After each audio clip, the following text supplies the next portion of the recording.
Sorry, वो एक interruption आ गई थी, इसकी वजह से जो हमारे पास कट हो गया था कनेक्शन। अब हम दोबारा डिस्कस करते हैं जहाँ से हमने छोड़ी थी। साइंस ऑफ करेक्टर से हम डिस्कस कर रहे थे कि एथिक्स जो है हमारे पास साइंस ऑफ करेक्टर कैसे हैं। जो एथिक्स है वो साइंस ऑफ करेक्टर इसलिए है क्योंकि ये हमें राइटफुल और रॉन्गफुल एक्ट के बारे में बताता है, और ये हमारी मदद करता है कि हम लीगल डिसीजन मेकिंग के अंदर भी मदद करता है। अब हम देखेंगे as not a practical science.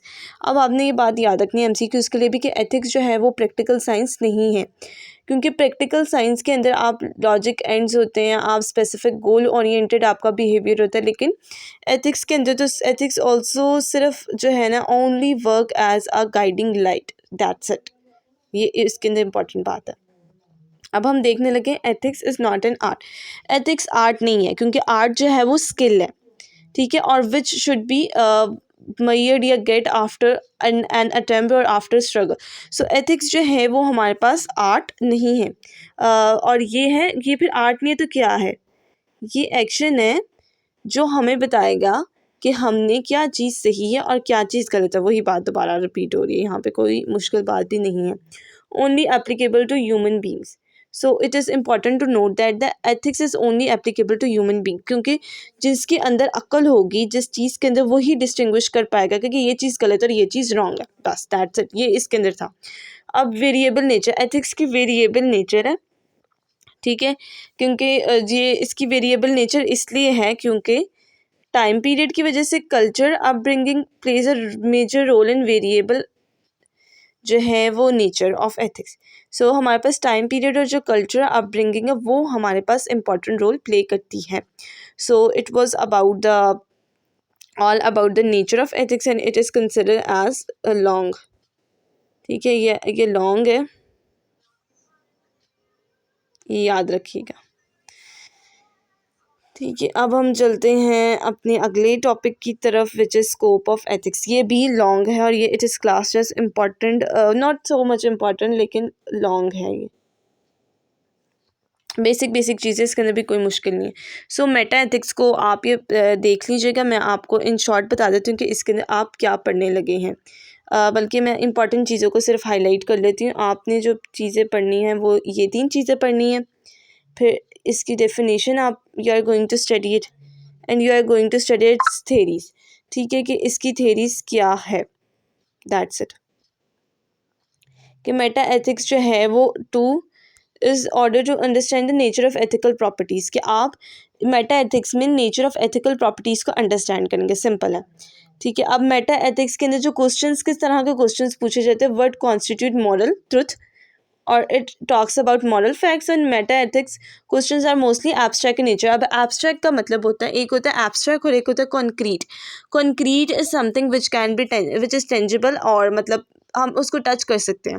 Abstract चीज़ों में हमारी फीलिंग्स, इमोशंस आ जाते हैं जिनको हम टच नहीं कर सकते, लेकिन वो एग्जिस्ट तो करते हैं। अब यहाँ पे हम लोग करने लगे हैं इसकी थेरीज, जो कि है naturalism, non naturalism, emotivism and prescriptivism, simple. Now we are going to discuss the normative ethics.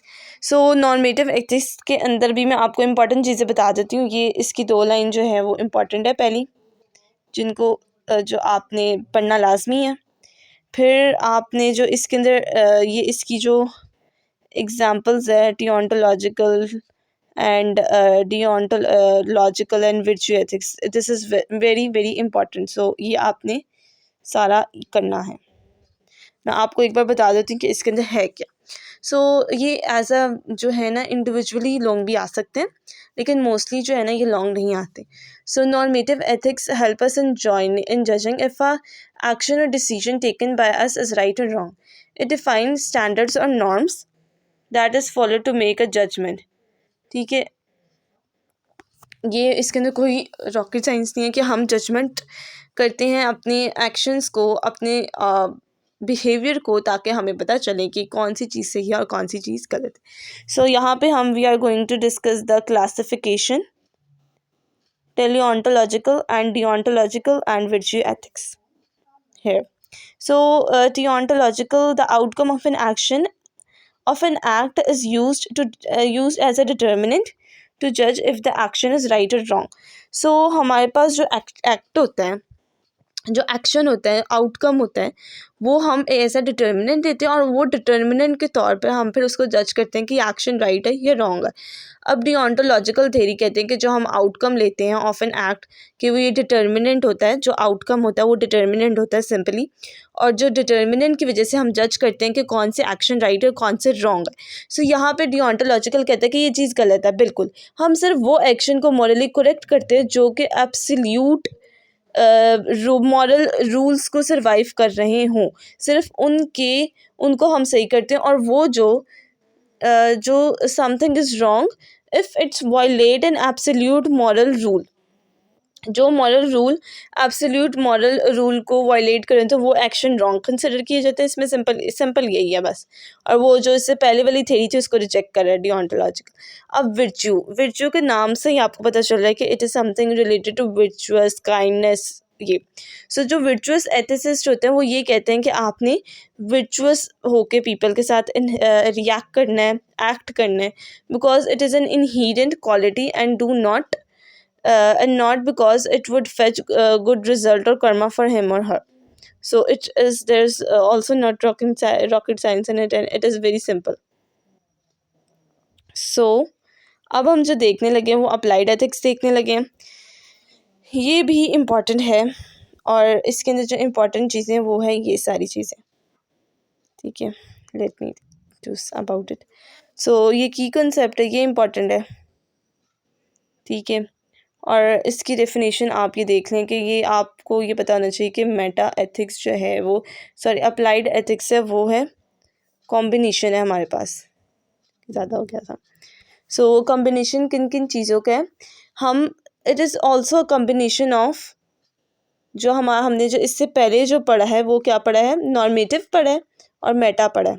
So applied जो है ना ये कॉम्बिनेशन है दोनों का, मेटा प्लस जो अभी हमने पढ़ा है वो पढ़ा है नॉर्मेटिव पढ़ा है।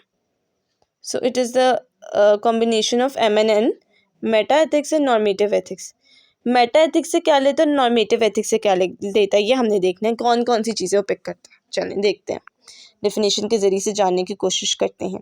सो applied ethics derives its philosophy from the general principle and meta ethics इसने अपनी फ़िलॉसफी कहाँ से डिराइव की है? मेटा एथिक्स से। याद रखिएगा, फ़िलॉसफी कहाँ से डिराइव की? मेटा एथिक्स से।